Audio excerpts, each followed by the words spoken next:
They thought they were protecting me. That's what they told themselves, and maybe, for a while, what they told each other. But I had been a third-grade teacher for 34 years. I had spent 3 decades learning to tell the difference between a child who needed help and a child who had decided you were easy. My daughter-in-law made the same mistake 8-year-olds make. She forgot that the quiet ones are always paying attention. The marsh never lied. That was the thing about living on Marshview Lane for 31 years. You learned to read the water the way other people read a clock. When the surface sat perfectly flat in the early morning, silver and still as a mirror left out overnight, it meant the day was going to hold.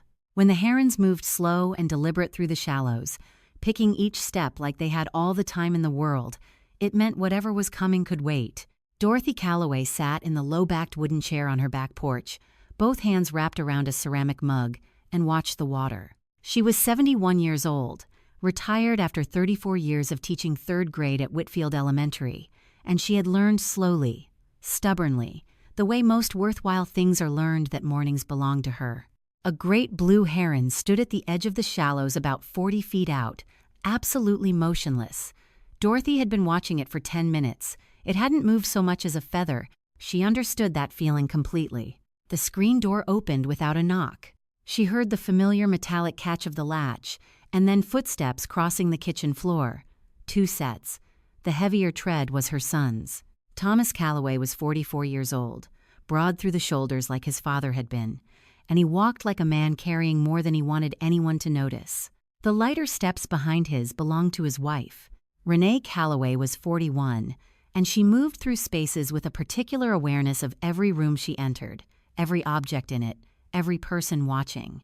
Dorothy had noticed this about her from the beginning, 7 years ago, when Thomas first brought her to Sunday dinner. She had the kind of composure that looked effortless to people who weren't paying close attention.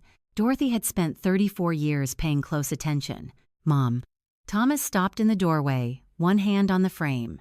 He was wearing his good jacket on a Tuesday morning. "We didn't want to wake you." The back door was open. "It's always open," Dorothy said. "Coffee's on the counter." Renee appeared at his shoulder, holding a leather portfolio and a white bakery bag. Her smile arrived warm and immediate. "We brought biscuits from that place on Drayton. Thought we could sit for a few minutes." Dorothy gestured toward the empty chairs. "Sit down, then." They made 2 minutes of small talk. The weather, the biscuits, a neighbor's new fence. Dorothy listened and responded and gave nothing away, the same way she used to listen to a 9-year-old explain why the dog had eaten their homework. Patient, attentive, watching for the thing underneath, the thing being said. Then Renee opened the portfolio. "We've been thinking," she said, her voice shifting into something meant to feel like concern, "about making sure everything is in order. For you, Thomas and I want to make sure you're protected, especially with everything that's happened these past few years." The papers were organized, tabbed, highlighted. This had not been put together this morning over coffee. This had taken time. "It's really just a financial support structure," Renee continued, sliding the first page toward Dorothy. "Nothing complicated. It would let Thomas step in and help manage things if you ever needed extra support." Dorothy picked up the page and read it the way she had read every document placed in front of her for 50 years completely, from the beginning, without skipping the small print. She did not let her expression change. Thomas had not said a single word since sitting down. He was holding his mug with both hands and looking out at the marsh with the focused attention of a man working very hard at appearing relaxed. She knew her son. What she was looking at right now, the careful posture, the avoided eye contact, the way he held himself slightly apart from the conversation, was not Thomas making a decision. It was Thomas going along with one. Dorothy set the paper down. "This is very thorough," she said. Renee smiled. "We just want to make sure you're taken care of." "I know you do." Dorothy picked up her mug. "Let me read this properly. You know how I am. I like to go through everything twice."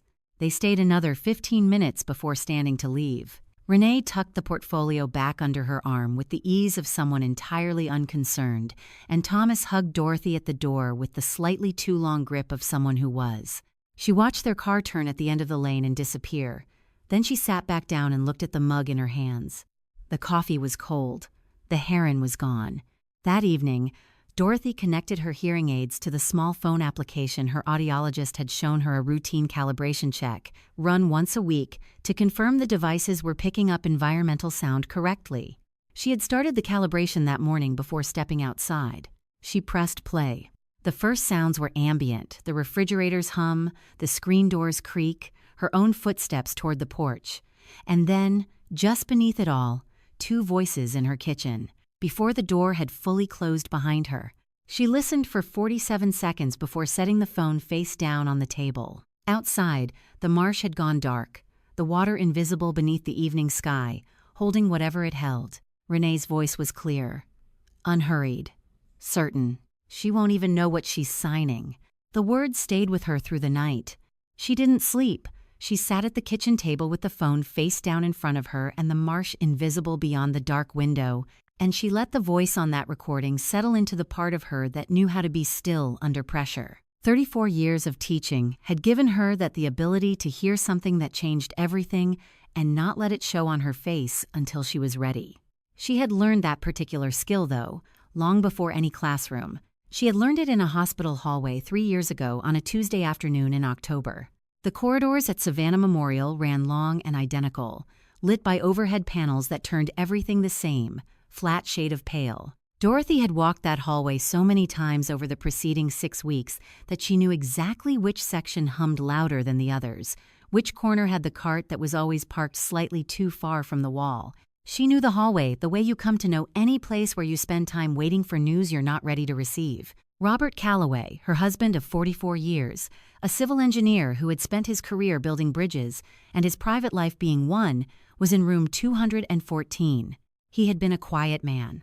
Not cold, not distant, but economical with words, the way some people are economical with money, spending them carefully and only when they meant something. He had called her Dot since their third date.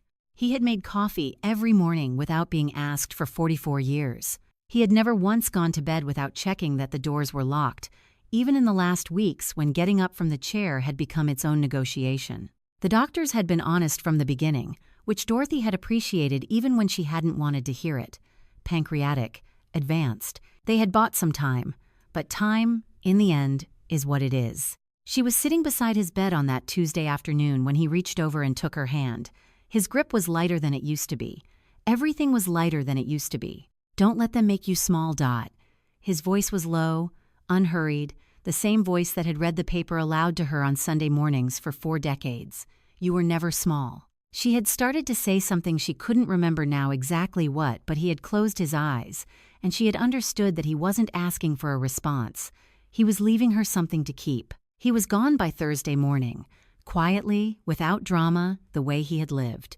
The service was held the following Saturday at the church on Abercorn Street where they had been married. It was a full room. Robert had not been a man who collected acquaintances easily, but the ones he had were loyal, and they came. Colleagues from his firm, neighbors who had known them for 20 years. A few former students of Dorothy's, now grown, who had come because they knew what Robert had meant to her. Thomas arrived with Renee. Dorothy had met her daughter-in-law a handful of times by then Sunday dinners, a Christmas, a weekend visit the previous spring. She had formed impressions, the way you do, and filed them away without drawing conclusions. That afternoon, though, standing in the receiving line with her son's hand at the small of her back, she found herself watching Renee with the particular attention she used to reserve for a student who wasn't quite adding up. Renee was composed, appropriately somber, appropriately warm, saying the right things to the right people in the right order, but her eyes moved differently than her expression did. While her face offered condolences, her gaze traveled along the walls where Robert's photographs hung, across the table with the framed pictures and the small mementos Dorothy had set out, around the room in the patient, cataloging way of someone who was not grieving but assessing. It lasted only a moment. Then Renee's attention returned to the person in front of her, and she was warm and present again, and Dorothy told herself she was reading things into a face because she was exhausted and heartbroken and looking for something to hold on to that wasn't grief. She filed it away anyway. 34 years in a classroom had taught her that the things you almost dismiss are sometimes the things most worth keeping. The house felt different that night.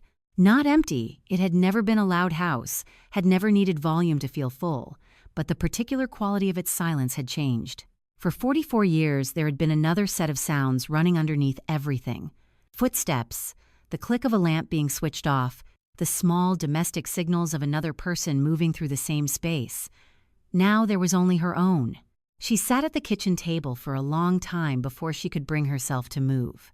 When she finally did, she went to Robert's desk in the small room off the hallway, the room he had called his office, and used mostly for reading, and she opened the bottom drawer to find the folder of household documents he had always kept organized with the quiet thoroughness that defined everything he did.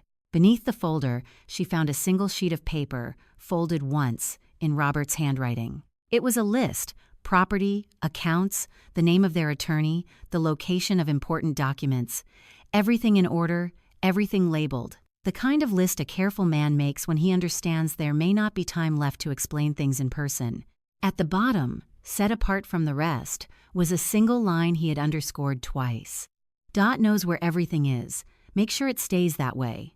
She read it 3 times. Then she folded it carefully, held it for a moment, and placed it back exactly where she had found it. Outside, the October night was still. The marsh, 2 streets over, held its silence the way it always did, without effort, without apology, the way things hold on to what matters. Grief, Dorothy had learned, does not announce when it is finished with you. It had been 18 months since Robert's service at the church on Abercorn Street, and the house on Marshview Lane had slowly, quietly rearranged itself around his absence. Not dramatically, there were no grand gestures of removal or preservation. His reading chair was still in the corner of the small office. His coffee mug, the wide one with the chipped handle he had refused to throw away, still sat in the cabinet above the second shelf. She had simply continued living in the space they had built together, carrying his absence the way you carry something heavy that you've carried long enough to stop noticing the weight. What she had not expected, in the months after he was gone, was how much she would come to value her own silence. She was in the garden on a Thursday morning, pruning back the salvia that had gotten unruly along the fence line, when she heard a car pull into the driveway. Renee came around the side of the house carrying a ceramic container with both hands, the kind that holds heat and requires care. Thomas followed a few steps behind her, already scanning the porch roof the way he always did lately, looking for something to fix. "We were in the neighborhood," Renee said, which was not quite true. They lived 40 minutes away, but Dorothy had long since stopped, requiring perfect accuracy from people who meant well, or appeared to. "I made chicken soup. I thought you might like some company." She was wearing a light cardigan and an expression of uncomplicated warmth. She looked, Dorothy thought, exactly like a person who had stopped by out of genuine affection with nothing else on her mind. "That's very kind," Dorothy said. She set down her pruning shears and pulled off her garden gloves. "Come on inside." Thomas spent the better part of an hour on the back porch, replacing 2 boards on the railing that didn't strictly need replacing yet, working with the focused quiet of a man who was more comfortable with tasks than with conversations. Dorothy appreciated the impulse even as she noted it. He had not asked if the railing needed attention. He had simply found something to do with his hands. Inside, Renee heated the soup and set the table and talked in the easy, warm way she had about a restaurant they'd tried, about a weekend trip they were planning, about the garden, about the neighborhood. She asked about Dorothy's hip, which had been bothering her in the fall. She asked whether Dorothy had thought about getting someone in to help with the yard work now that the seasons were changing. It was only later, when Dorothy was washing the bowls and Renee was drying them, that the conversation shifted. "I was thinking," Renee said, in the same tone she'd used to discuss the restaurant, "that it might be a good idea to get a clearer picture of where everything stands, financially, just so Thomas and I know what we're looking at, in case you ever need anything." Dorothy kept her eyes on the bowl in her hands. "Everything's in pretty good order," she said. "Robert was thorough." "Oh, I'm sure he was." A brief pause, the kind that isn't quite casual. "I just know sometimes these things can get complicated, especially when you're managing it all on your own. I know I'd find it overwhelming." Dorothy handed her the last bowl and pulled the drain. "I've been managing my own finances since before Thomas was born," she said, pleasantly. "But I appreciate the thought." Renee smiled. The subject moved on. It moved on again 3 weeks later, during a Sunday visit, when Renee mentioned, almost in passing, that a friend of hers had gone through something difficult with an aging parent. She thought everything was fine, and then she just kept making these small mistakes. Mixing things up, forgetting conversations, and wasn't it good really to have family close enough to catch those things early? Dorothy listened. She said she imagined that was true. She refilled the coffee. That evening, she went to the small roll-top desk in the corner of the kitchen, the one where she kept her gardening records, her weather notes, the small observations she had been writing down since Robert had first built her a raised bed in 1994, and she opened the narrow drawer where she kept spare notebooks. She took out a fresh one, small, spiral-bound, the same shade of faded blue as the others. She wrote the date at the top of the first page. Then she wrote down what Renee had said during the soup visit, the exact words, as close as she could recall them. And beside it, in the margin the way she marked her garden notes, a small bracket with the word pattern. She did not know yet. She was not the kind of woman who drew conclusions before she had enough information, but she was very much the kind of woman who wrote things down. Over the following weeks, the visits continued. Thomas fixed the gutter. Renee brought a casserole. The questions about finances came in different forms. Have you thought about simplifying? Have you considered getting some help with the paperwork? It must be a lot to keep track of on your own. And each time Dorothy listened and responded and later wrote it down. Date, words, tone, context. The notebook filled slowly, the way careful records always do. It was on a Wednesday morning, approximately 2 weeks after the soup visit, that Dorothy went to the filing cabinet in Robert's office to pull out the folder for the house insurance the renewal had come in the mail, and she stopped. The folder was there, everything was there, but one of the hanging files, the one labeled Property and Deed, was sitting a fraction forward in the drawer, its tab angled slightly to the left. Dorothy had organized that cabinet herself, 3 months after Robert was gone, and she had set every folder flush against the back rail, tabs straight. She stood very still for a moment. Then she took her phone from her pocket and photographed the drawer exactly as it sat. She photographed the angled tab. She photographed the position of the folder in relation to the ones beside it. Then she reached in, straightened the folder, and closed the drawer. She thought about the casserole visit, about who had been in the house, and for how long, and which rooms Thomas had moved through while she and Renee sat at the kitchen table. She did not say anything to anyone that day. But that evening, when her phone rang and it was a neighbor asking about the garden club meeting, Dorothy stepped out the back door and into the yard to take the call. The air was cool and smelled of turned earth. The marsh made its quiet sounds in the distance. From that day forward, any conversation that mattered happened outside in the garden, on the back steps, walking the lane, never inside, never where the walls might be listening. She didn't know yet exactly what she was protecting, but she had spent 34 years learning that when something doesn't sit right, you don't wait until you can prove it. You pay attention, you write it down, and you keep your important conversations where the air is open and the ground is solid beneath your feet. The garden was good for thinking. The kitchen was good for deciding. Dorothy had made that distinction somewhere around her 3rd decade on Marshview Lane, and she had found it reliable ever since. The yard was where she worked things out, turned them over, examined them from different angles, let them breathe in the open air. But when she was ready to move from thinking to doing, she came inside, sat down at the kitchen table, and made tea. She had made tea that morning. Across the table sat Carol Nash, her neighbor of 22 years, a retired nurse who had spent 3 decades in the emergency department at Memorial and had developed, through that long exposure to crisis, a particular quality of stillness that Dorothy had always admired.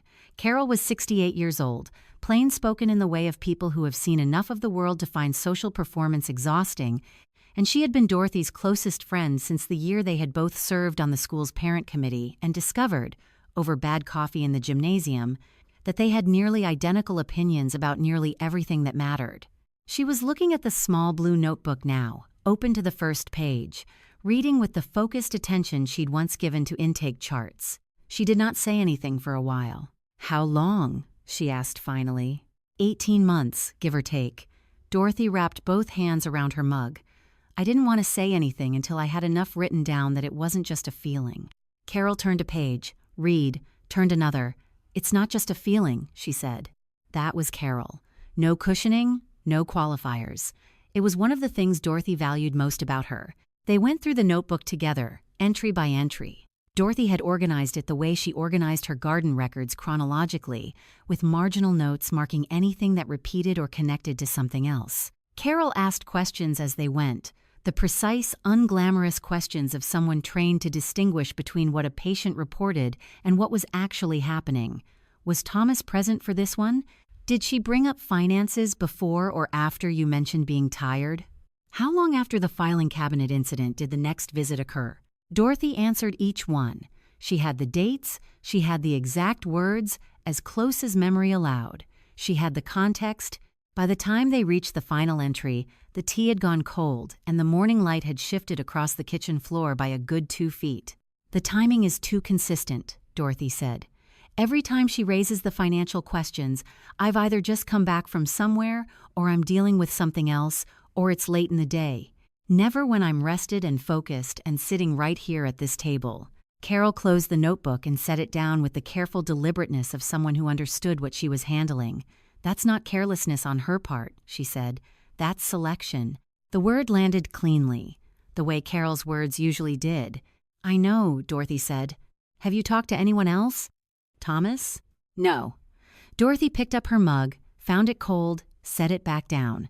Thomas believes what she tells him, or he's decided it's easier to believe it. Either way, going to Thomas right now would be going to Renee. Carol was quiet for a moment, looking at the notebook. I want to look into a few things independently, she said. Public records, property filings, the kind of things that are findable if you know where to look. She had spent enough years in a hospital system to know how institutions documented things, and more importantly, how they failed to hide them. Give me a couple of days. You don't have to do that. Carol looked up. I know I don't. That was the end of the conversation, the way conversations with Carol usually ended, not with reassurance or emotion, but with the quiet weight of someone who had made a decision and saw no reason to elaborate on it. Dorothy went about the following 2 days in the ordinary way. She tended the garden. She went to the Tuesday market on Broughton Street. She had dinner alone on Wednesday evening and read for an hour afterward on the porch, watching the marsh go through its evening colors, and she did not allow herself to speculate about what Carol might or might not be finding. Speculation without information was not a tool she kept in her kit. On Thursday afternoon, her phone rang. She was in the garden, which was where she took calls that mattered. She answered on the second ring. Carol's voice was different. Not alarmed. Carol didn't do alarmed but calibrated in a way Dorothy recognized from the handful of times over the years when her friend had delivered difficult news. Measured, precise, giving nothing away until the ground had been prepared. I need you to sit down, Dot. Dorothy looked around the garden, the salvia along the fence, the raised beds Robert had built, the old wooden bench against the back wall where she sometimes sat to read in the afternoon. She walked to the bench and sat. I'm sitting, she said. A brief pause, the kind that isn't hesitation so much as respect for what comes next. The name she goes by, the one on all her current documents, the one Thomas knows her by, that's not the name she was using before.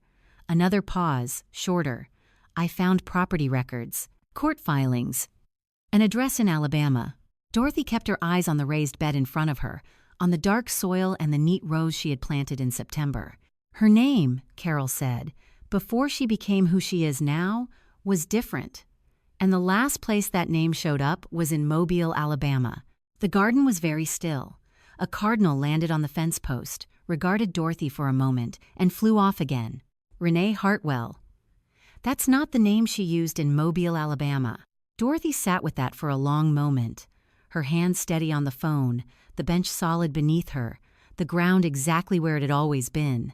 The bench in the garden had held her steady that Thursday afternoon. By Saturday morning, Dorothy was ready for what came next.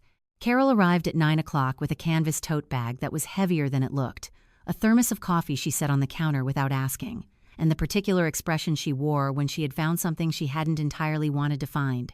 Dorothy recognized it. She had seen it once before, years ago, when Carol had discovered that the contractor they'd both hired for fence repairs had overcharged 3 other neighbors on the same street. Carol had come over that morning with the same quiet, resolved set to her jaw. They sat at the kitchen table. Carol unzipped the tote and began laying things out: printed pages, a few photographs, handwritten notes on yellow legal paper in Carol's small, precise script. I'll start from the beginning, Carol said, and I need you to just listen until I'm done. Don't stop me, don't ask questions yet. Just listen. Dorothy folded her hands on the table. Go ahead. Approximately 4 years ago, a woman going by the name Rebecca Hart had moved to a neighborhood on the eastern edge of Mobile, Alabama. She was well-dressed, personable, easy with conversation. Within a few months, she had become acquainted with a widower in his mid-60s, a retired contractor who had lived in the same house for over 30 years and, by all available accounts, lived modestly and well. They were married 11 months after meeting. He was gone 14 months after that, cardiac, sudden, the kind of thing, the records noted, that left little time for arrangements. Carol slid a photograph across the table. It was a printout, slightly grainy, pulled from a public notice in a local Alabama paper, the kind that runs property transfers and estate filings. A woman at what appeared to be a community event partially turned from the camera, but the profile was clear enough. Dorothy looked at it for a moment and set it aside without comment. His mother, Carol continued, was a woman named Eleanor, 69 years old at the time. She had lived in the family home for over 25 years, the same house her son had grown up in, the same one she'd expected to live in for the rest of her life. Carol laid out the timeline on a sheet of yellow paper, each step noted in her careful handwriting. Month 1 after the son was gone. Rebecca, now going by a different name, having remarried, began visiting Eleanor regularly, bringing meals, offering help with the yard, asking gentle questions about whether the house was becoming too much to manage alone. Month 2, conversations about finances, whether Eleanor had considered simplifying, whether she had someone helping her keep track of everything. Small suggestions, always framed as concern. Month 3, a mention, once, then twice, of a friend whose elderly mother had started making small errors, mixing things up, forgetting conversations she'd just had, and how fortunate it was that the family had caught it early. Dorothy's hands, folded on the table, did not move, but something behind her eyes did. Month 4, a document presented for Eleanor's signature, a financial management arrangement, explained as routine, framed as protection. Month 5, a second document, broader language, more authority transferred. Month 8, Eleanor signed a power of attorney she later said she had not fully understood. The witnesses were 2 people she had met only once. Month 10, the house was listed, sold within 6 weeks. The proceeds moved through a series of transfers that took Eleanor's attorney, the one she eventually managed to reach, months later, considerable time to untangle, and even then, not completely. Carol set the last page down. The kitchen was very quiet. Same opening line, Dorothy said. Her voice was level. The soup, the repairs. Same opening line, Carol confirmed. Same escalation pattern. Financial questions after fatigue or distraction. Yes. Same language about the friend with the aging parent. Word for word, near enough. Dorothy looked at the timeline on the yellow paper. 14 months from first visit to signed power of attorney. 8 months from that to the house being gone. She thought about her own calendar, about where she currently sat on a timeline she hadn't known she was on until 4 months ago. She's done this before, Dorothy said, not a question. She's done this before, Carol said, and it worked. The word worked sat between them on the table like something with weight. Dorothy reached across and picked up the photograph again. The woman at the community event, profile to the camera. Then she looked at the second photograph Carol had not yet mentioned, a smaller one, tucked beneath the legal pages. A woman in her late 60s, silver-haired, standing in front of a brick house with a red door, smiling at the camera with the ease of someone who had no reason not to. "This is Eleanor?" Dorothy asked. 3 years ago. Before. Carol paused. She's been trying to get someone to listen ever since. She filed a complaint with the county, spoke to 2 attorneys, contacted the local paper. A beat. Nobody moved on it. Dorothy looked at the woman in the photograph, the red door behind her, the uncomplicated smile of someone who believed the ground beneath her feet was solid. She knew that feeling. She had been that woman. Once. She intended to remain one. "I need to talk to her," Dorothy said. Carol reached into the canvas tote and produced a small index card, which she placed on the table between them. On it, in her small, precise handwriting, was an address in Mobile, Alabama, and a phone number. "I already have the address," Carol said. Dorothy picked up the card. She looked at the photograph again, Eleanor, in front of the red door, 3 years ago, before everything. A woman who had waited, who had spoken up and been met with silence, and had kept waiting anyway. Because what else do you do when the truth is on your side and no one is ready to hear it yet? Not this time, Dorothy thought. She set the card down beside the notebook. Outside, a mockingbird was working through its full repertoire in the oak tree at the edge of the yard, cycling through a dozen borrowed songs without pausing, insistent and unhurried, the way things sound when they have something important to say and have decided they are going to say it. The drive from Savannah to Mobile runs just over 4 hours on I-10 flat highway, cutting west through longleaf pine and wide river crossings, the kind of road that gives you time to think without asking anything of you in return. Carol drove. Dorothy sat with the index card on her knee and the blue notebook in her bag and did not say much. They had been friends long enough to know the difference between silence that needed company and silence that needed room. The facility where Eleanor lived was set back from a quiet residential street, single-story crepe myrtles along the front walk, maintained without being cheerful. Inside, the hallway carried the particular combination of scents that belongs to all such places. Something floral from a plug-in near the entrance, and underneath it, the sharper, honest note of institutional cleanliness. Room numbers in brass-toned plastic beside each door. Dorothy stopped in front of room 12. She knocked. The woman who opened the door was smaller than her photograph had suggested, fine-boned, white-haired, with the deliberate posture of someone who had decided, consciously and daily, to hold herself upright. She looked at Dorothy with eyes that were sharp in the way certain people's eyes get sharp when they have spent a long time waiting and learned not to show how tired the waiting has made them. She took in Dorothy's face. Then Carol's. "You're not from the county," she said. "No," Dorothy said. "I'm from Savannah. I think we may have a mutual acquaintance." Something shifted in Eleanor's expression. Not surprise. Recognition. "You'd better come in," she said. The room was small but arranged with care photographs on the dresser, a quilt on the bed that had come from somewhere else, a paperback on the nightstand with a grocery receipt for a bookmark. A life, compressed and continued. Eleanor sat by the window. Dorothy and Carol took the chairs she indicated. Then Eleanor looked at Dorothy and said, without preamble, "You're one of her targets." "I believe so," Dorothy said. "How far along?" "She's presented documents. I haven't signed anything." Eleanor nodded. "Then you have time." "I didn't understand I needed time until I'd already used it up." She told it plainly, without self-pity, in the organized way of someone who has told it enough times to find the clearest path through. The first visit a meal, an offer to help with the yard. Questions that followed, always gentle, always arriving when Eleanor was tired or distracted or simply glad of company. Then the suggestion, introduced so softly it was almost inaudible at first, that Eleanor had been getting confused, forgetting things. "You mentioned that last week, Eleanor. Don't you remember?" "I was a school teacher for 31 years, Eleanor said. "I knew my own mind. She made me doubt it inside of 4 months. The document arrived in month 4.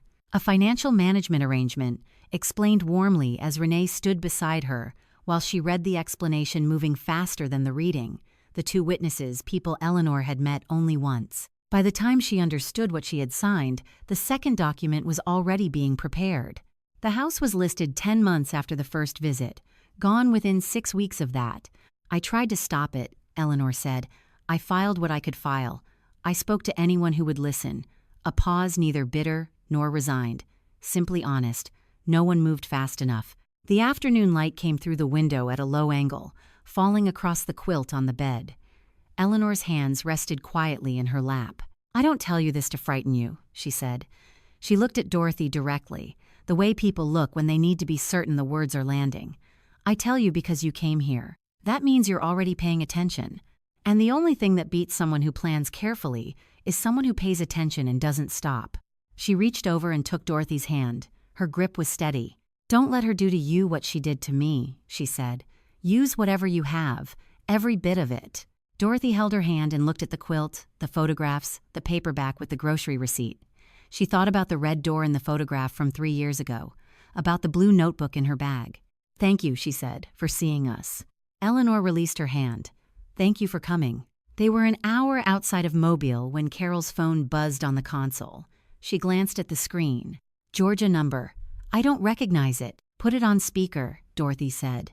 The woman on the line spoke in the measured tone of someone accustomed to delivering information that required careful reception. Her name was Linda Garcia, an attorney based in Savannah, specializing in financial exploitation cases involving older adults. She had come across the Alabama public filings Carol had been pulling and believed a conversation would be worthwhile. "I'd like to meet with Mrs. Calloway," she said.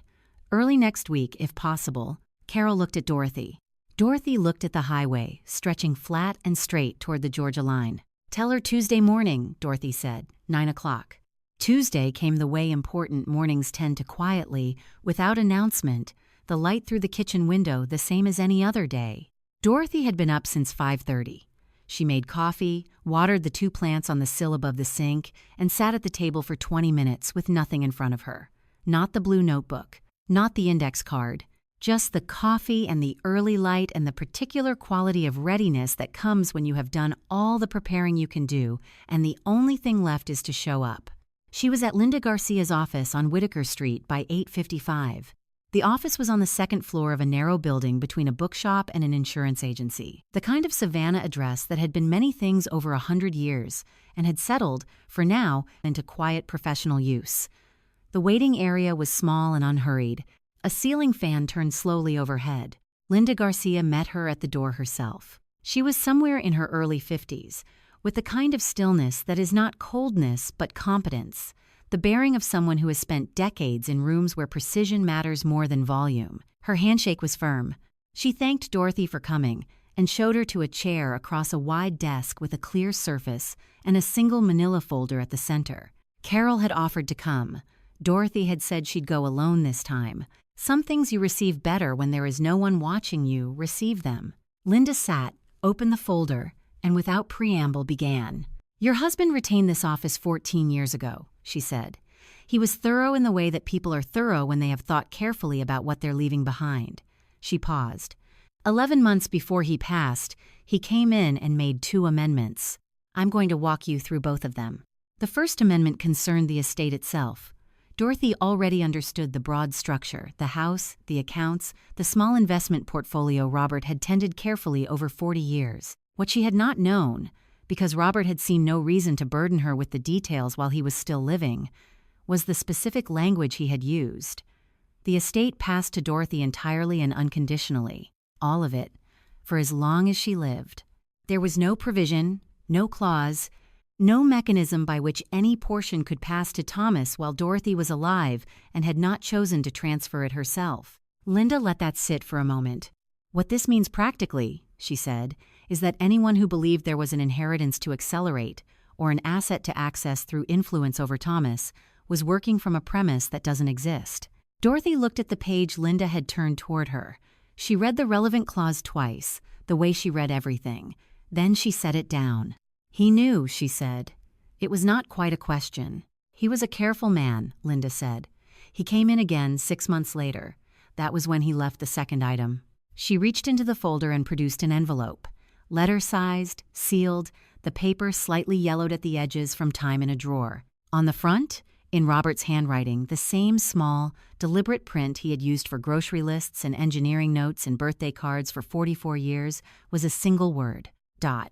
Linda slid it across the desk. "He asked that it be held until it was needed," she said. "I'll give you some time." She stood, excused herself with the quiet efficiency of someone who understood that certain moments required privacy, and pulled the door closed behind her. Dorothy sat alone in the office, with the ceiling fan turning slowly overhead and the envelope on the desk in front of her and the faint sound of Whitaker Street 2 floors below. She picked it up, held it for a moment, then she opened it.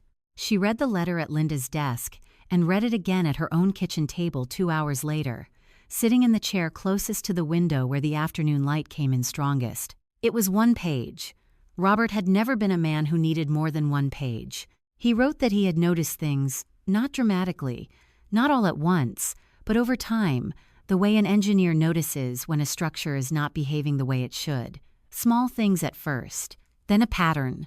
He had not spoken to her about it because she was caring for him, and he had not wanted to place that weight on top of everything else she was already carrying. He wrote that this had perhaps been the wrong decision, and he was sorry for it. He had done what he could do from where he was, quietly, carefully, in the way he had always worked.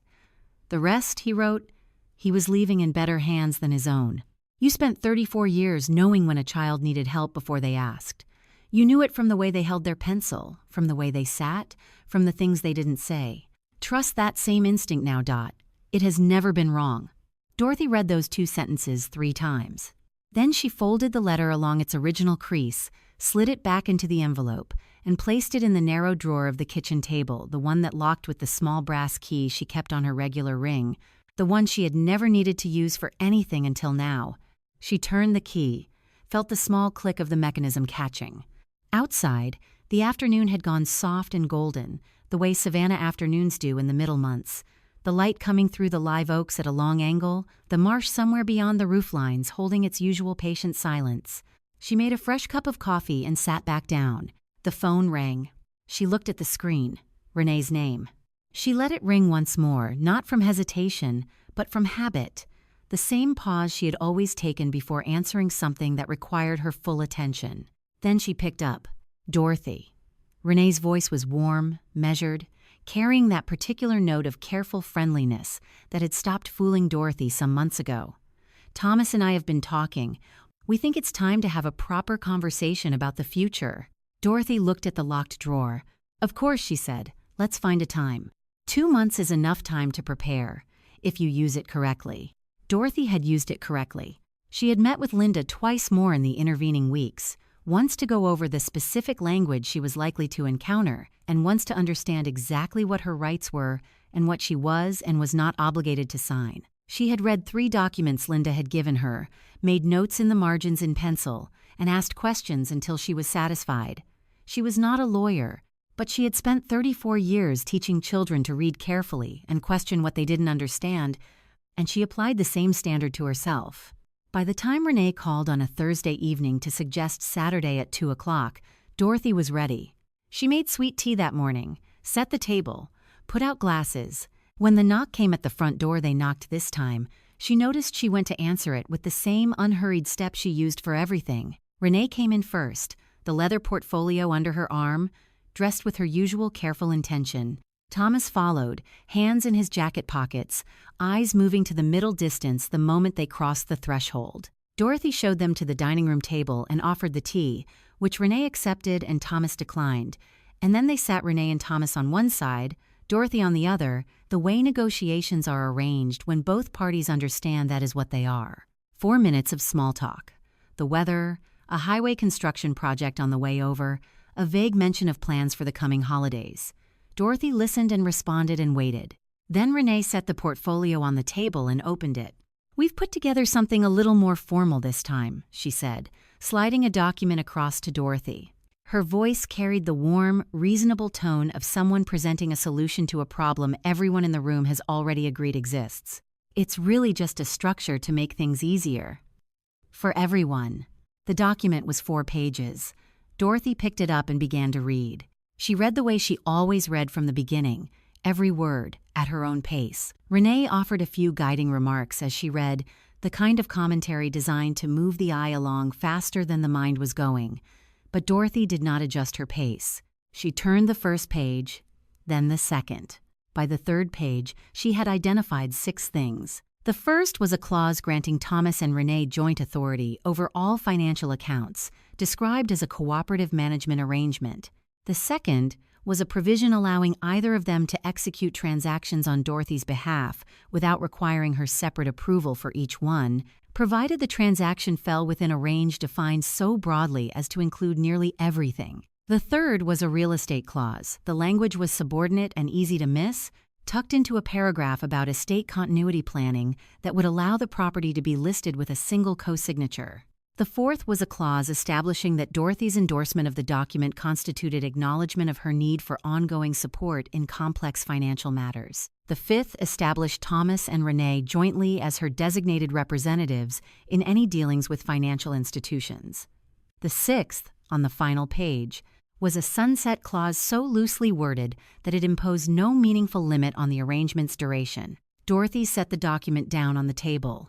She picked up the pen she had placed beside her water glass before they arrived her own pen from her own kitchen, and she drew a single clear line through the first clause. She initialed it, wrote the date beside her initials. Then she moved to the second clause and did the same. The table was very quiet. She could hear the ceiling fan in the next room and, Distantly, a lawnmower somewhere on the lane. Third clause, line, initials, date. Renee's smile, which had been steady and patient through the reading, underwent a small change somewhere around the fourth clause. It did not disappear. It simply stopped reaching her eyes. Thomas had been looking at the table. Now Dorothy noticed, without looking up from the page, that he had gone still in a different way, not the performed stillness of someone working to appear relaxed, but the genuine stillness of someone who had stopped managing their expression because they were no longer sure what expression to manage. Fourth clause, fifth, sixth. Dorothy set the pen down. She aligned the pages, tapped them once against the table to straighten them, and slid the document back across to Renee. "This is what I'll agree to," she said. Her voice was the same tone she used for everything, unhurried, clear, without apology. Nothing beyond this. Renee looked at the document. The 6 crossed lines, each one dated and initialed in Dorothy's small, precise hand, looked back at her. Dorothy. Renee's voice had shifted, still warm, but with something underneath it now, something with more structure to it. "I understand this feels like a lot, but we're really just trying to—" "I know what you're trying to do," Dorothy said pleasantly, "and I've told you what I'll agree to. Would you like more tea?" The offer landed the way it was intended to, not as hostility, but as a closing of the subject, the kind of closing that leaves no door open without appearing to shut one. Thomas looked up then. He looked at Dorothy, actually looked at her, for the first time since they had sat down, and for just a moment, behind everything else, she saw something that might have been his father's face. Then he looked at his wife, and whatever it was went back under. They left 20 minutes later, the document tucked back into the portfolio with its 6 crossed lines intact. Dorothy stood at the window beside the front door and watched them walk to the car. Renee reached the passenger side and stopped. She stood with her hand on the door and looked back at the house for just a moment, not at Dorothy, not at anything specific. The look of someone recalculating. Then she took out her phone and made a call before the car door was fully closed. Dorothy watched her talking, watched the shape of the conversation, quick, purposeful, nothing casual about it. She had expected this. You don't build a plan that carefully and simply set it aside when it meets resistance. You adjust, you find another angle, you move faster. Renee's timeline had just changed. And so, Dorothy thought, turning from the window, had hers.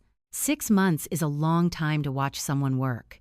Dorothy had watched carefully. She had continued her garden records and her blue notebook entries and her outdoor phone calls, and she had let the visits come and gone the same way she let difficult weather come and go, with preparation, without panic, and with the understanding that the season always eventually turns. The visits had increased after the document meeting. That was expected. What Dorothy had cataloged over the following months was the escalation in texture, not just frequency, the way a pressure campaign adjusts when its first approach meets resistance. Renee began mentioning assisted living the way some people mention weather, as a natural, inevitable subject that simply came up in conversation. A friend's mother had just made the move and was so much happier. There was a lovely new facility out on the Wilmington Island Road. Had Dorothy seen it? It must be such a weight, managing everything alone in a house this size. Each mention was light, almost offhand, dropped into the conversation and left there without being pressed. The kind of thing you could dismiss as concern if you weren't writing it down. Dorothy wrote it down. Renee had also, Carol had determined through her continued quiet research, retained a private attorney, not the firm Thomas used for routine matters, but a separate practice, one that specialized in estate and guardianship proceedings. That information had arrived in Dorothy's notebook without comment, filed under the date Carol had passed it along, followed by a small bracket in the margin. Moving faster. But something else had been happening in those 6 months. Something Dorothy had noticed the way she noticed most things, gradually. Then, with increasing certainty, the way a pattern becomes visible only after you have enough data points to connect. Thomas was changing. Not dramatically, not in any way Renee would necessarily have seen, because the changes were subtle and interior and showed up mostly in the things he didn't do rather than the things he did. He stopped steering conversations back to the financial topics when they drifted away. He started arriving at visits a few minutes after Renee rather than with her. Once, on a Sunday afternoon, Dorothy had caught him standing alone in the hallway outside Robert's old office, not doing anything, just standing there with his hand resting on the doorframe, the way you rest your hand on something that used to belong to someone you miss. He hadn't known she'd seen him. She hadn't said anything. It was a Tuesday evening in late autumn when Renee appeared in the kitchen doorway while Dorothy was making dinner, not a scheduled visit, no call ahead, the kind of arrival that was meant to feel spontaneous but had the deliberate quality of a move that had been considered. She was composed as always, but there was something running underneath the composure that Dorothy clocked in the first 4 seconds, the way she had always clocked the difference between a child who was fine and a child who was managing. Renee was managing. She stayed 40 minutes. The conversation covered the usual ground: Dorothy's schedule, the house, the upcoming winter, the gentle recurring suggestion that things must be getting harder to keep up with. But the calibration was off in a way it hadn't been before. The timing was slightly too quick, the transitions between topics slightly too smooth, the warmth slightly too consistent, the performance of ease when ease is no longer entirely available. Dorothy offered tea. Renee declined. Dorothy noted it. After she left, Dorothy stood at the kitchen window and looked at the yard in the early dark and thought about what it meant when someone who had always been in control of their pace began to hurry. Thomas came back that same evening, an hour after Renee's car had turned off the lane. He knocked the careful, almost tentative knock he'd developed over the past few months, different from the easy entry of earlier years, as though he was no longer certain of his welcome and had decided to ask rather than assume. Dorothy told him to come in and put the kettle on. He sat at the kitchen table and accepted the tea and didn't say anything for a while. Dorothy sat across from him and let the silence be what it was. She had spent enough years with children who needed to find their own way to a hard question to know that rushing the process only drove it deeper. He turned the mug in his hands. Once, twice. "Did Dad ever say anything to you?" he asked finally. His voice was quiet, directed at the table rather than at her. "About us." About a pause. The pause of someone who has prepared a question and is discovering, in the moment of asking it, that it is harder to say aloud than it was in his head. About her. Dorothy looked at her son. She looked at the line of his jaw and the way he was holding the mug, and the particular quality of stillness in him that she recognized, had always recognized, as the stillness Robert used when he was carrying something he didn't know how to put down. "Your father loved you very much, Thomas," she said. It was not an evasion. It was the... He looked up then. His eyes were wet at the edges in the way of people who are not going to cry but have come close enough to feel it. He nodded. Set the mug down. Stood. "Okay," he said quietly. "Okay." She watched him go to the door. He paused with his hand on the frame, the same door frame she had seen him touch in the hallway weeks ago, and then he was gone, his footsteps crossing the porch and down the front steps into the evening. Dorothy sat with her tea and the quiet kitchen and the particular feeling of a conversation that had said more in what it didn't say than most conversations manage in everything they do. Her phone buzzed on the counter. A message from Carol, her neighbor of 22 years, the woman who had sat across this same table with a canvas tote bag full of Alabama records and changed everything with 4 words and a phone number. Dorothy picked up the phone and read it. "She just hired a second attorney. She's moving faster than we expected." Dorothy set the phone down beside her mug. She looked at the door Thomas had just walked through. She looked at the window where the dark yard held its quiet shapes. Then she picked up the blue notebook and opened it to a fresh page. The afternoon had gone quiet in the way Savannah afternoons do. In late October, the light coming in lower and more golden than it had any right to be, the neighborhood settling into the particular stillness that falls between the end of the workday and the start of the evening. The marsh beyond the rooflines would be turning colors Dorothy couldn't see from the kitchen table but knew by memory, amber and rust and the deep gray-green of the cordgrass going into its late season. She had been sitting at the table for 11 minutes. The hearing aids sat in their small charging case beside the phone. She had taken them out when she came inside. The way she always did when she was home alone, they were still new enough to feel like objects rather than habits. But the application on her phone, the one Dr. Webb had shown her during the fitting 3 months ago, had been running its environmental calibration since 6:45 that morning. Since before she had walked out to the porch, she opened the application, found the morning's file, and pressed play. The first 40 seconds were ambient, the refrigerator cycling on, her own footsteps, the screen door. She had heard this part before, the night she first discovered what the device had captured, but this time she was listening differently. This time she had a notebook open beside the phone, and a pen in her hand, and the specific, focused attention of someone who is no longer simply receiving information, but building something with it. Renee's voice came in clearly at the 41-second mark. She was not whispering. That was the first thing Dorothy noted in the margin, no attempt at quiet, confident no one could hear. The conversation had the cadence of something that had been discussed before, a plan being confirmed rather than invented. Renee spoke in the brisk, organized way she used when she was not performing warmth for an audience. The document needed to be represented, she said. The previous version had been too transparent, the language too broad, too easy to read for what it was. A new approach was required, something more incremental. Start with the financial accounts, establish a pattern of assistance, build a record of Dorothy requesting help before moving to the property. Thomas said something Dorothy couldn't fully make out. Then, more clearly, "I don't know, Renee." He was cut off. The timeline, Renee said, needed to move. They had already lost 6 months to the document setback. The attorney she had retained the second one. The specialist had advised that the strongest position required establishing a pattern of need over time, which meant the process had to accelerate now. "I don't know," Thomas said again, quieter this time. The sound of the screen door.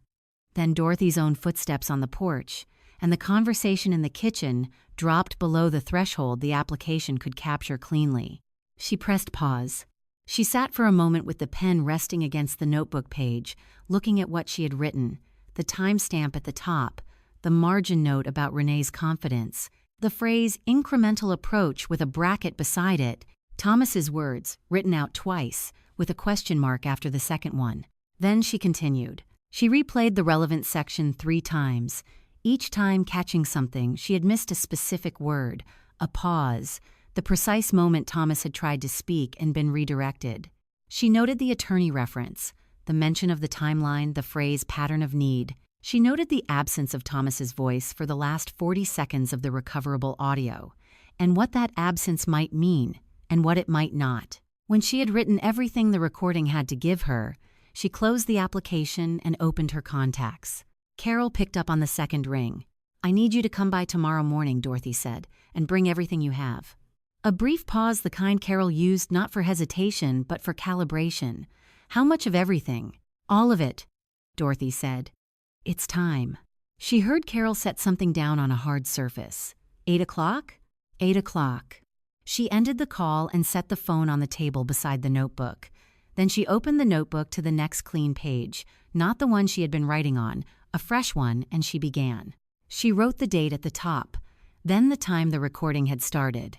Then she went back to the beginning of everything she knew and began constructing it as a document rather than a collection of entries, chronological, cross-referenced, each incident connected to the ones before and after it by cause and by pattern. The soup visit and the filing cabinet, the document meeting and the 6 crossed lines, the second attorney, the escalating mentions of assisted living, Thomas's question in the kitchen 3 months ago, the recording this morning. The light shifted as she wrote. The gold of the late afternoon moved across the kitchen floor and climbed the far wall and faded, and the kitchen went dim around her, and she kept writing. The garden lights, the small solar fixtures Robert had installed along the back path the summer before he got sick, clicked on automatically in the dusk, the way they did every evening at the same threshold of failing light. She looked up at them through the window. Then she looked back down at the notebook. 4 pages, both sides of each one. Everything connected. She was reaching for her coffee, which had been cold for 2 hours, when her phone screen lit up on the table beside her. A message from Thomas. "Mom, Renee thinks maybe you should see Dr. Patterson. Just a routine checkup. She's been a little worried about you lately. He's good, very thorough. Let me know if you'd like me to set something up." Dorothy read it once.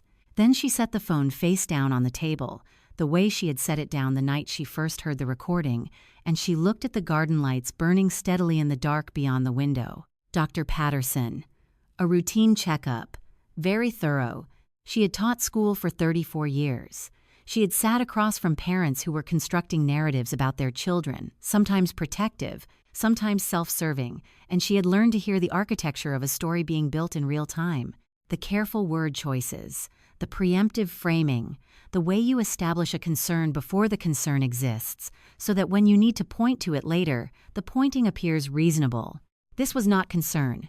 This was the first brick in a foundation. She turned the phone back over, read the message one more time to be certain she had understood it correctly, and then placed it beside the notebook with the same deliberateness she used for everything. Then she uncapped her pen and wrote the date, the time, and the exact text of the message on the next available line.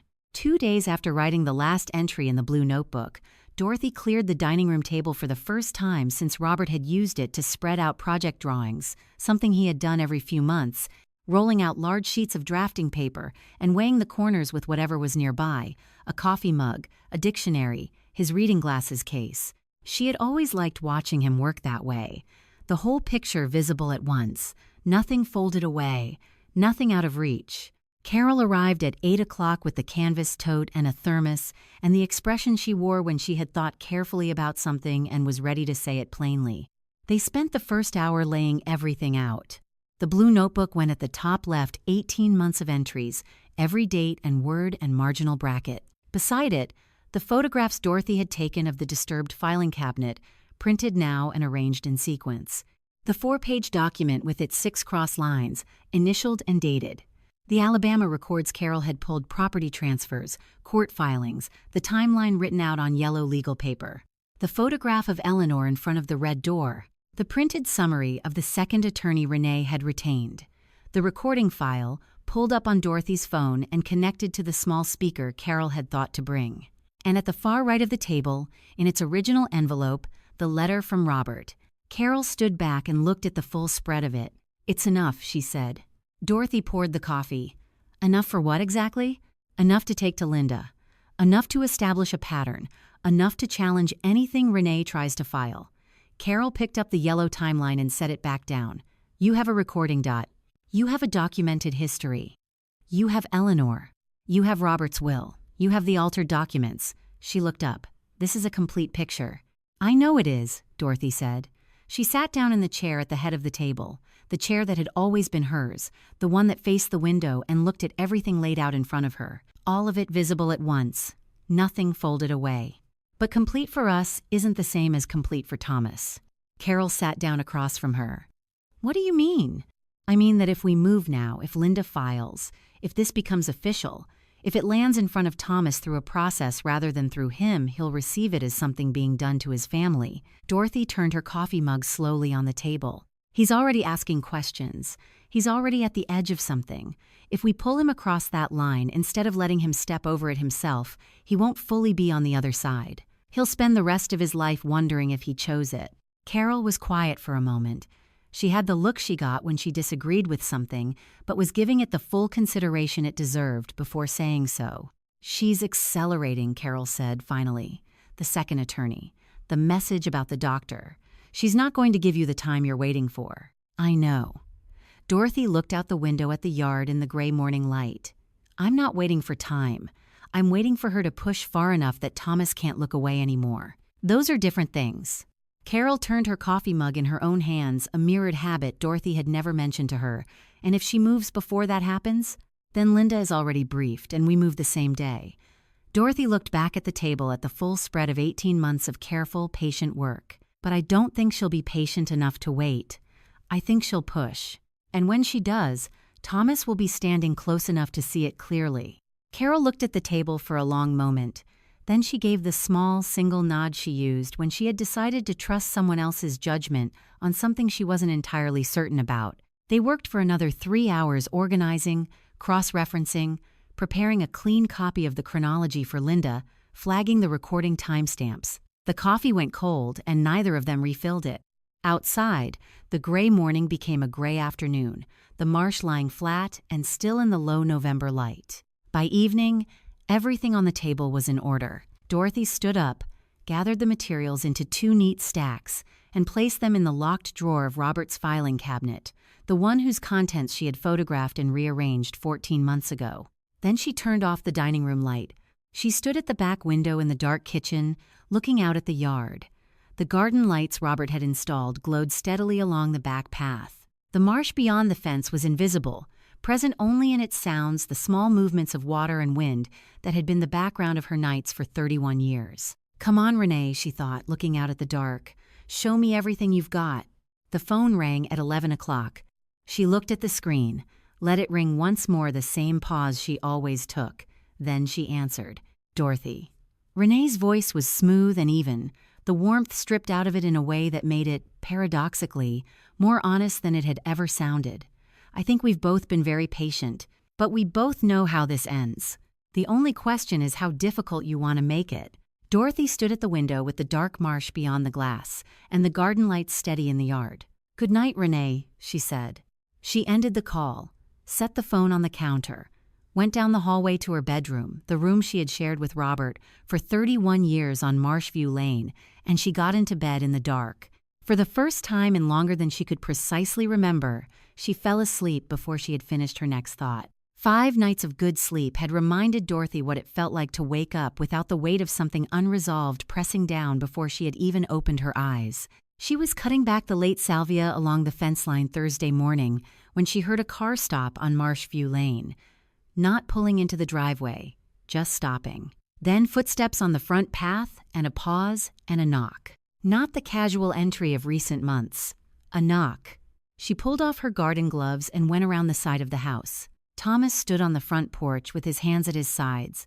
No portfolio, no bakery bag, no Renee 2 steps behind him. Just himself, in his work jacket, looking like a man who had driven 40 minutes to say something and was still deciding how to begin. "Hey, Mom," he said. "Come inside," she said. She made coffee and set 2 mugs on the table and sat down across from him. He held the mug in both hands and said nothing for almost 2 minutes. Dorothy let the silence be what it was. Then he reached into his jacket pocket and set his phone on the table between them. "I recorded something," he said. "About 3 weeks ago. I didn't know what to do with it." A pause. "I still don't. But I couldn't keep it anymore." "Play it," Dorothy said. The recording was 4 minutes and 12 seconds. Thomas had been in the hallway outside his kitchen when he realized the conversation inside was one he wasn't meant to hear, and something had made him take out his phone.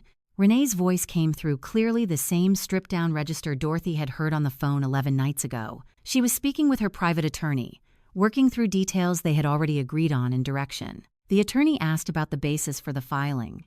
Renee answered without hesitation. Dorothy's age, her living alone, the property she was managing independently. And then, in the same even tone, the suggestion that Dorothy had been showing signs she was no longer fully capable of managing her own affairs. The doctor's appointment, the record it would begin to establish.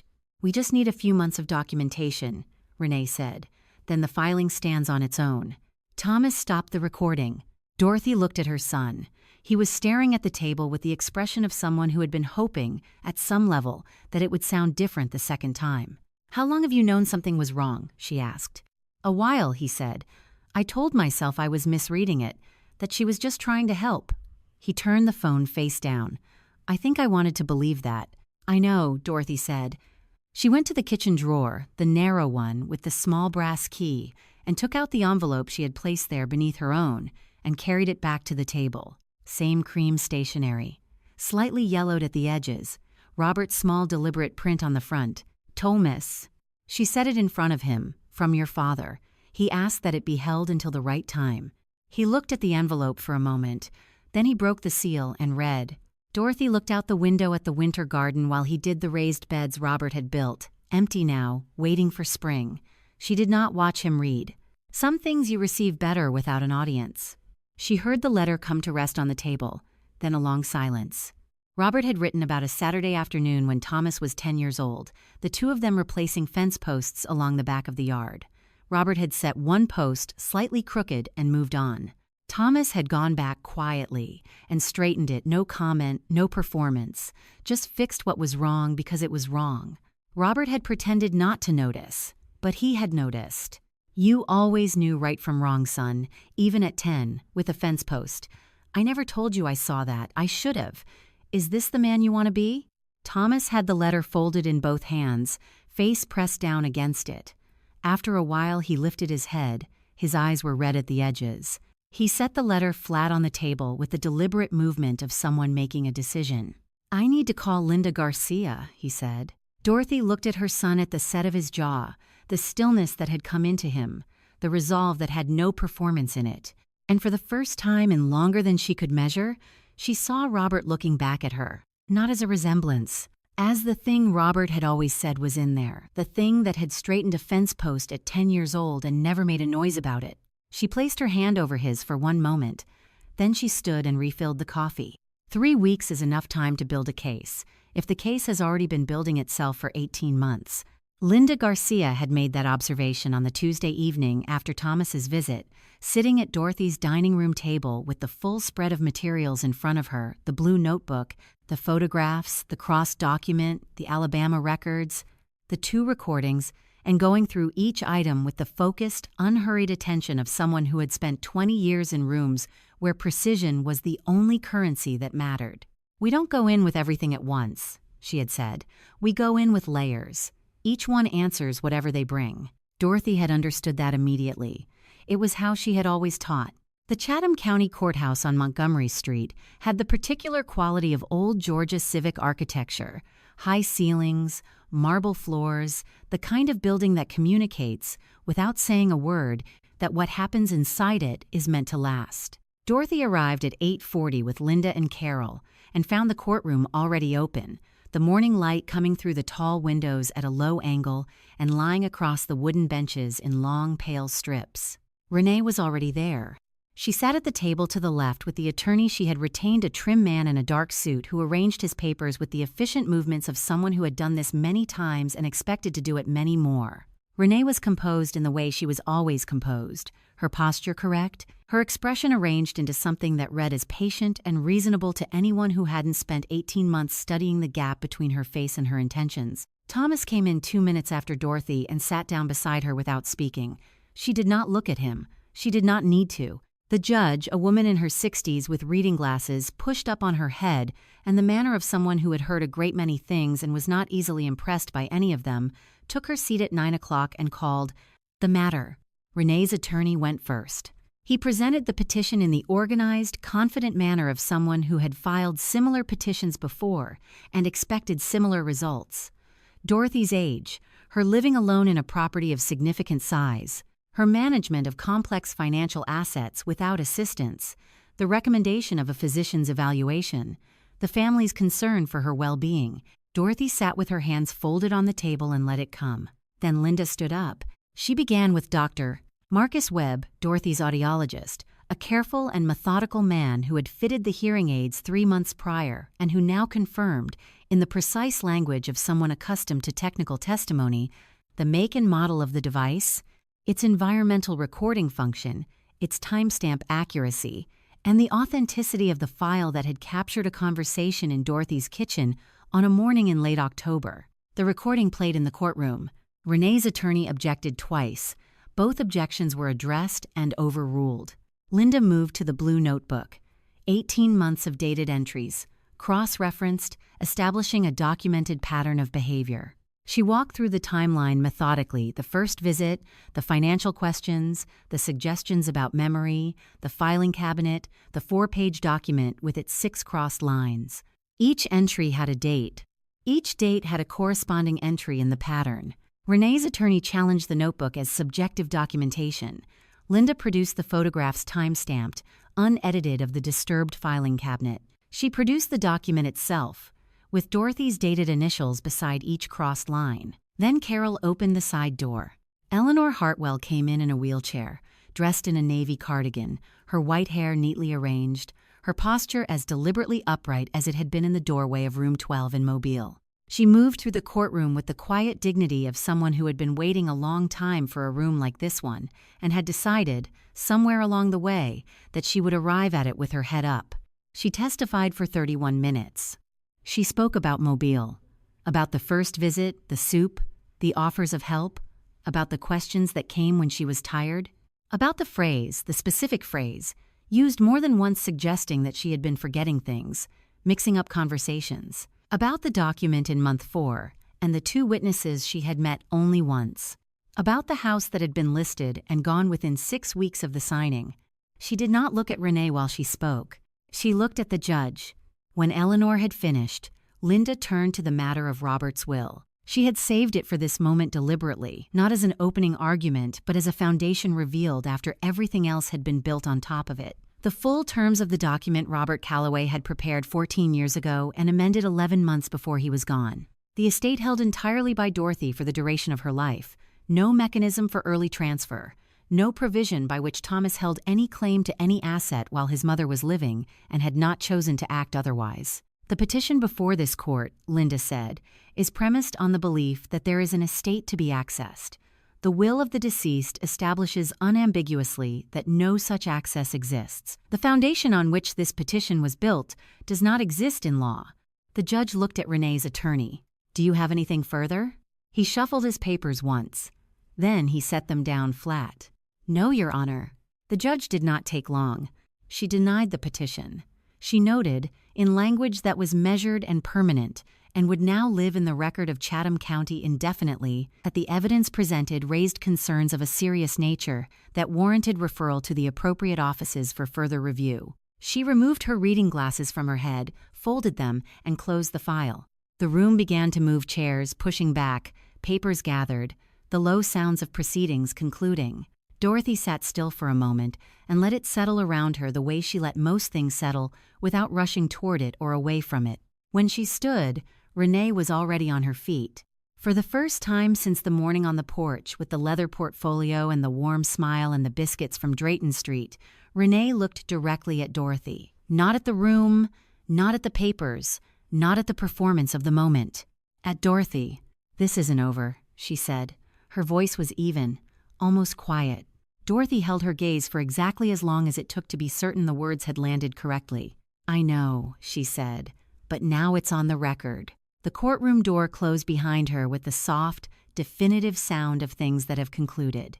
The hallway outside ran long and quiet marble underfoot, tall windows at the far end, letting in the afternoon light at the angle it takes in November, low and golden and unhurried, the kind of light that makes even institutional spaces look briefly like somewhere worth being. The proceedings inside had lasted just under 3 hours.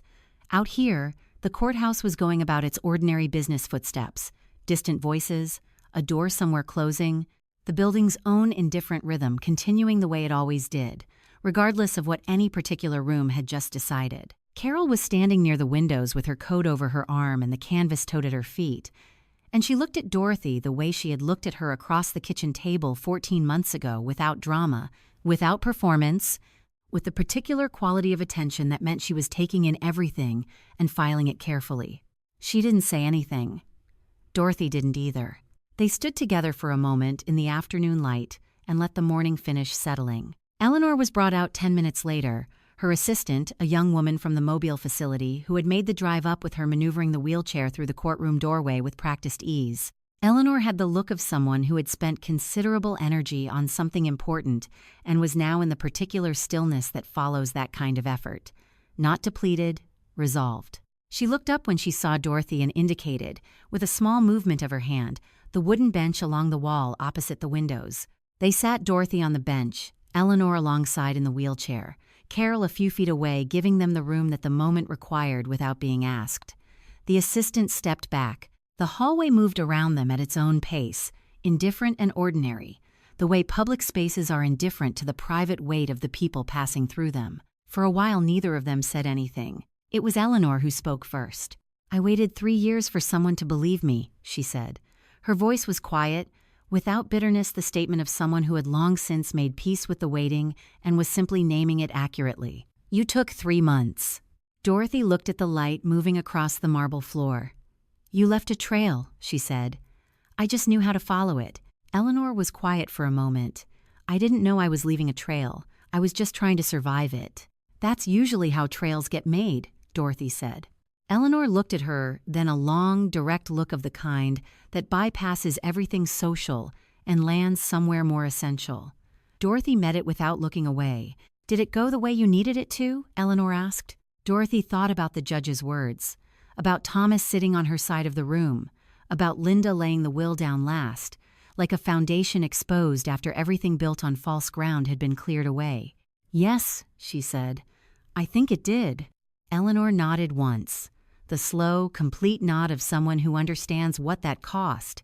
They sat in the long, slanted light and let the silence be companionable, the way silence can be between people who have arrived at the same understanding from different directions and don't need to explain the journey to each other. The courthouse moved around them, footsteps, distant voices, the ordinary machinery of a building where difficult things happen and then the day continues. Dorothy thought about the first time she had seen Eleanor's photograph in Carol's kitchen, printed on copy paper, a woman standing in front of a red door with a smile that had no reason yet to be anything other than easy. She thought about room 12 in Mobile, the grocery receipt in the paperback, the grip of Eleanor's hand when she had said, "Use whatever you have." She had used it, every bit of it.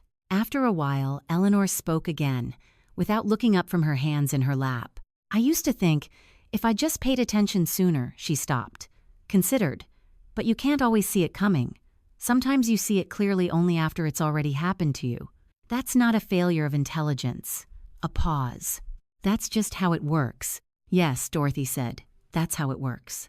The assistant came forward quietly and positioned herself behind the wheelchair. Eleanor looked up at Dorothy one more time, the same direct and undecorated look. "You did something I wasn't able to do," she said simply. "You made it possible," Dorothy said. "Without Mobile, without you, I wouldn't have known what I was looking at in time." Eleanor reached over and took Dorothy's hand. The grip was the same as it had been in room 12, steady, unhurried, carrying everything it needed to carry without needing to say what that was. She held it for a moment, then she released it and nodded to the assistant, and the wheelchair began to move toward the far end of the hallway, where the afternoon light lay brightest against the floor. Dorothy watched her go. Carol came and stood beside her without a word. They stood together until Eleanor and her assistant had turned the corner and were gone. Carol's phone buzzed. She looked at the screen, and something in her expression shifted, not alarm, but the particular recalibration of someone receiving information that changes the shape of what comes next. She read the message once, and then looked at Dorothy. "Linda's office got a call from the building manager at Renee and Thomas's address," she said. Renee left the courthouse and went directly home. She was there for approximately 20 minutes. Carol paused. She hasn't been seen since.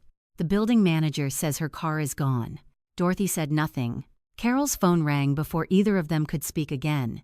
She looked at the screen and answered it on speaker without being asked. Thomas's voice came through, quieter than Dorothy had heard it in years, composed in the way people are composed when they have passed through something large enough to have burned away the noise. "She took the car," he said, "and I think she took the joint account too.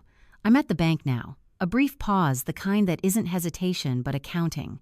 "I just wanted you to know." Carol looked at Dorothy. Dorothy looked at the tall windows at the end of the hallway, where the November light was doing what November light does, burning low and honest and completely without sentiment. "Tell him we're on our way," she said. 2 weeks after the courthouse, Dorothy stood on the front porch of the house on Marshview Lane with a new key in her hand, a standard brass key, cut at the hardware store on Abercorn, the only one that opened this lock, held only by the people Dorothy had chosen. She turned it once in her palm, then put it in the lock and opened the door. The house was exactly as she had left it. Same kitchen table, same chairs, same light through the window above the sink, Robert's reading chair in the corner. His wide mug with the chipped handle still in the cabinet. The same house, different air. She stood in the front hallway and let herself feel it, the particular quality of a space that is yours again in a way you hadn't fully understood it wasn't until it is. 31 years on Marshview Lane, the raised beds in the backyard. The marsh at the end of the street, going about its ancient business regardless of anything. She went to the kitchen and put the kettle on. Linda had called the previous Thursday. Robert's will had been entered into the record, its terms unambiguous and fully operative. The matter of the petition and the conduct surrounding it had been referred to the appropriate offices in both Georgia and Alabama for review, as the judge had directed. These things moved at their own pace, Linda said, but they moved. Thomas had closed the joint account the same afternoon he'd called Carol from the bank. He had filed the necessary paperwork with his own attorney in the days that followed. That process would take time, but it had begun. Dorothy had not spoken to Thomas since the day they sat in the coffee shop near the bank, Thomas with his hands around a cup he barely touched, Carol with her yellow legal pad, Dorothy simply present. Thomas had been quieter than before, more deliberate, in possession of a stillness that had weight to it rather than performance. She had driven home that evening and slept. She was in the kitchen when she heard his car on the lane. She recognized the sound of it, the way she recognized everything about her son she had known since before he could speak. She heard the car door, footsteps on the front path, then a light knock at the kitchen doorway, even though she had left the back door open when she came inside. He stood in the doorway with his hands at his sides, looking into the kitchen the way you look into a room you have known your whole life and are not entirely sure you still have the right to enter. "I'm sorry, Mom." His voice was quiet and direct, the way his father's voice had been when he had something he needed to say and had found the right words at last. "I didn't see it." Dorothy looked at her son. "Your father did," she said. "That's why he wrote to you." Thomas nodded. He looked at the kitchen, the table, the window, the kettle beginning to show steam, taking it in the way you take in a place you have been away from and are understanding differently now that you are back. She went to the small drawer beside the stove and took out the watch. Robert had worn it every day for 22 years. A plain watch, nothing elaborate worn leather band, simple face, small scratches on the case that were the record of a man going about his life. He had taken it off the last time he went into the hospital, and Dorothy had placed it in that drawer, where it had been waiting. She held it out to Thomas. He took it, turned it over in his hands, the worn band, the plain face, the weight of it. He held it the way you hold something that belonged to someone you miss, and that carries, in its worn places, the specific texture of who that person was. When he looked up, his eyes were clear. "Can I come back?" he said. Not about any of this, just the pause of someone being careful with words, just to talk sometimes. Dorothy looked at her son, the watch in his hands, the steadiness in him, the thing that had been there all along underneath everything else. "The door's open, Thomas," she said, not as a figure of speech, as a fact. The back door was open right now, the way it was always open on mild afternoons, the way it had been open on the morning weeks ago when the day had become something she hadn't expected. He nodded, slipped the watch onto his wrist, and adjusted the band with the careful attention of someone learning to carry something new. Then he looked up, not quite a smile, but close enough that Dorothy could see it was coming. "I'll bring coffee," he said. "Next time. I'll have the good cups out," she said. A month has a way of looking different from the outside than it does while you are living through it. Dorothy had noticed this phenomenon across 34 years of teaching, the way a difficult semester, once finished, compressed itself into something manageable in memory, the daily weight of it replaced by a cleaner sense of what had actually happened. Distance did that. It didn't change the facts. It just let you see them without having to hold them at the same time. She was thinking about this when she pulled into the parking space outside Linda Garcia's office on Whitaker Street and sat for a moment before going in. 1 month since the courthouse. 1 month since the new key. She got out of the car and went upstairs. Linda had arranged the relevant documents on the conference table in the way she arranged everything methodically, nothing extraneous, each item in its logical position relative to the others.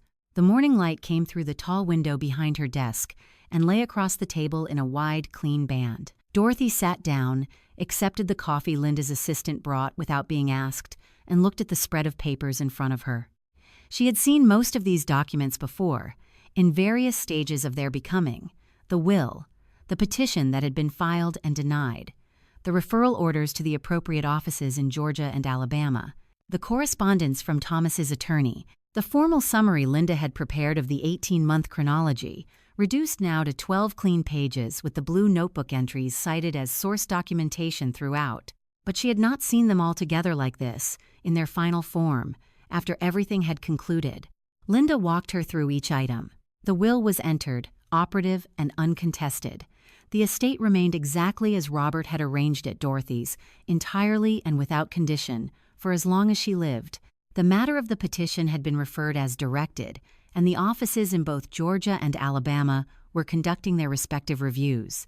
These processes had their own timelines, Linda said, but the record that existed now was thorough, and the referrals had been taken seriously. Eleanor Hartwell had been notified. A partial recovery had been authorized from the Alabama proceedings. Not everything, Linda said carefully, but something, enough to matter. Thomas had filed the formal dissolution paperwork 3 weeks prior. That process was moving through its ordinary course. He had retained his own counsel, separate from any of this, and was proceeding methodically. Linda had spoken with his attorney once, briefly, on an unrelated matter of the estate notification, and had come away with the impression of a man who had made a clear decision and was following through on it without drama. Carol had reopened her community health consultation practice out of a small office on East Broad 2 days a week to start 3 clients already. She had mentioned it to Dorothy over the phone the previous Tuesday in the same matter-of-fact tone she used for everything, as though it were simply the next reasonable thing to do, which Dorothy supposed it was. And Linda had received 2 new referrals in the past 3 weeks, cases from other counties, other families, other situations that had come to her office, specifically because of the documentation this case had placed into the public record. People who had read the referral notices, people who recognized something. Dorothy looked at the table, all of it visible at once. 18 months of entries in the blue notebook, distilled into 12 clean pages. The recording timestamp she had noted on a Tuesday evening in October. The 6 crossed lines on a 4-page document. Eleanor's 31 minutes in a Savannah courtroom. Robert's letter to Thomas, which was not in this file but which had done its own work in its own way. She thought about the first entry she had made in the blue notebook, the date at the top of the first page, the words as close as she could recall them, the small bracket in the margin with its single questioning word. Pattern? It had all been there from the beginning. Every piece of it available to anyone who looked carefully and wrote it down and did not stop. The numbers, the dates, the timestamps, the documented sequence of cause and effect had not changed. They had simply waited for someone to read them correctly. She had spent 34 years teaching children that the answer was usually already in the problem if you were willing to go back to the beginning and read it again without deciding in advance what you expected to find. Turned out that applied to other things as well. Linda closed the last folder and set it aside. She looked at Dorothy with the expression she wore when she had finished saying what needed to be said and was prepared to say one more thing. "You know," she said, "most people in your position wouldn't have caught it. Not this early, not this completely." Dorothy looked at the closed folder. Then at the window, where the November morning was doing what November mornings in Savannah do, clean and cool and straightforward. No weather coming, just the day. "Robert always said I paid attention to the wrong details," she said. "The small things, the things that weren't obviously important." She picked up her coffee, which had gone slightly cool. Turns out they were the right ones. Linda smiled, a real one, brief and genuine, the kind that appears when something lands exactly as it should.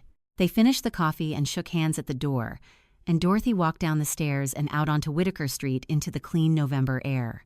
She drove the long way home. Not deliberately at first, she simply found herself turning south on Abercorn instead of north, moving through the familiar grid of Savannah streets in the late morning quiet, past the squares with their live oaks and their ordinary Tuesday populations, past the shops and the churches and the buildings that had been many things over many years. She was not thinking about anything in particular.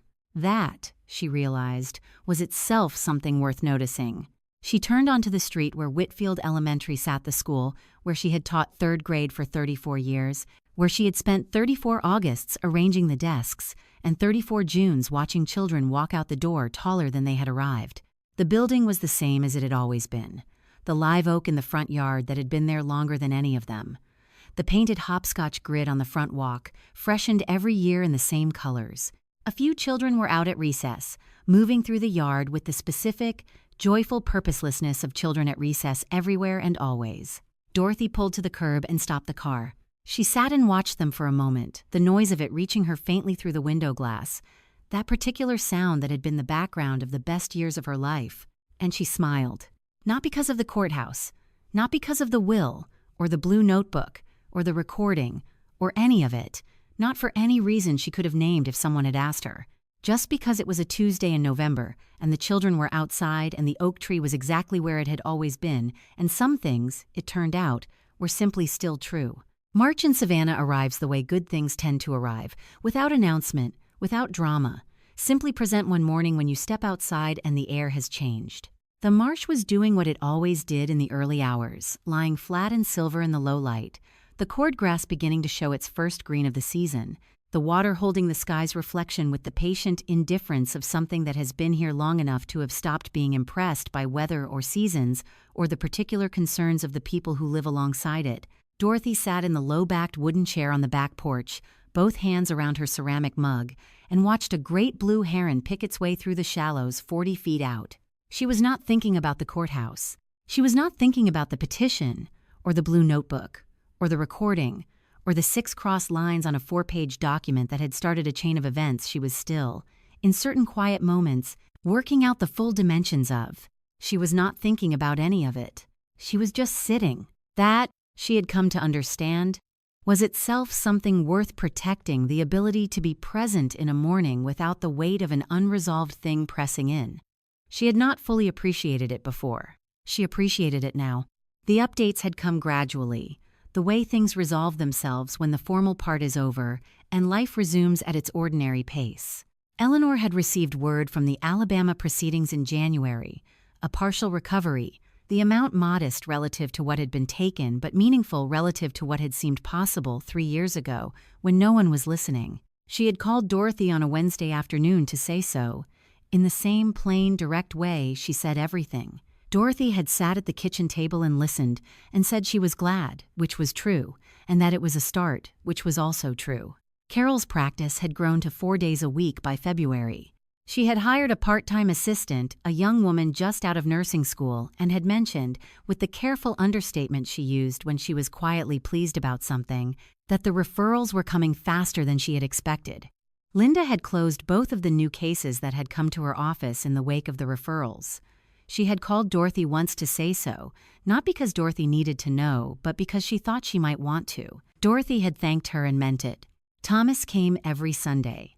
He brought coffee from the place on Grove Avenue, the same order each time, black for himself, with cream for Dorothy, the way Robert had always taken his, and they sat at the kitchen table and talked about ordinary things. His work, the yard, a book he was reading. Sometimes they talked about Robert, and those conversations had the quality that the best conversations about people you have lost eventually find more warmth than weight, more presence than absence. He was finding his way.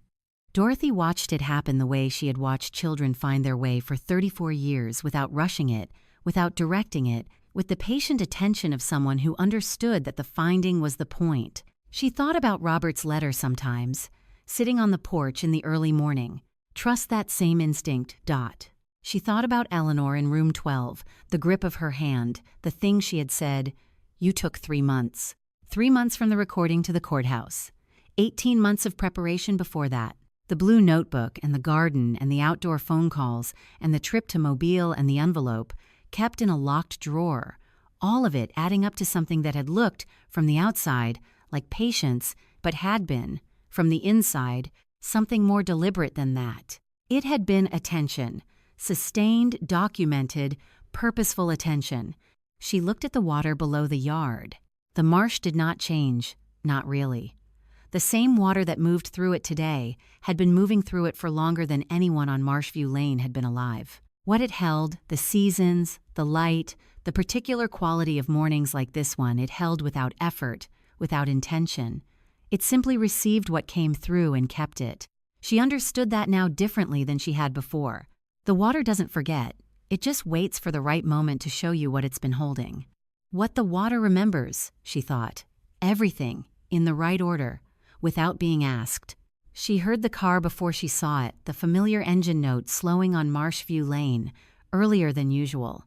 Sunday was tomorrow. This was Saturday. She did not move from her chair. Thomas came around the side of the house, the way she had gone to meet him on the front porch all those months ago, not through the back door, but around, the way you approach something you want to see from the right angle. He was carrying 2 cups from the place on Grove Avenue, the paper kind with the cardboard sleeves, steam rising from the lids in the cool March air. He stopped at the foot of the porch steps. I was in the neighborhood, he said, with the small, self-aware tone of someone using a phrase that had a history and knew it. Dorothy looked at him, her son, in his jacket, holding 2 cups of coffee on a Saturday morning in March, looking up at her the way he had looked up at her across difficult kitchen tables and hospital hallways and courthouse benches, and all the years before any of that, when he was small enough that looking up at her was simply the natural direction. She smiled. You're early, she said.